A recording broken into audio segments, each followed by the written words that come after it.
Dagupan City Agriculture Office hinihikayat ang mga magsasaka na kumuha ng crop insurance ngayong tag-ulan. Yan ang balitang tinutukan live ni Claire Lacanilaw Dungka. Claire?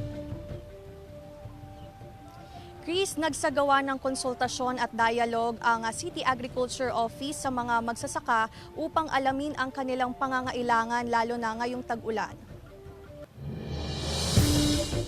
Para sa magsasakang si Rolando Nevado ng Dagupan City, malagang malaman ng gobyerno ang bawat hinaing at pangangailangan nila.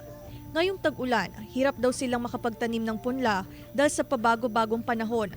Malaking tulong daw ang konsultasyon sa mga magsasaka upang maiparating nila ang kanilang problema sa pamahalaan at kung malaman din kung paano masusolusyonan. Ngayon, panahon ng mga kalamidad, itong programa ng gobyerno, napakaganda po ito.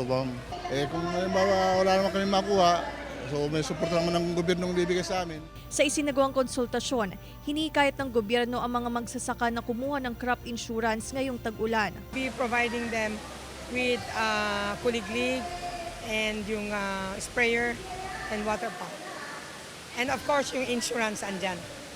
Mura lang naman, they pay for 100 for the insurance to protect yung crops nila against calamity. Samantala ayon sa Sinag, nananatiling sapat ang supply ng bigas at palay sa bansa hanggang Disyembre. Posible rin na bumaba ang presyo ng bigas sa mga susunod na buwan dahil sa importasyon.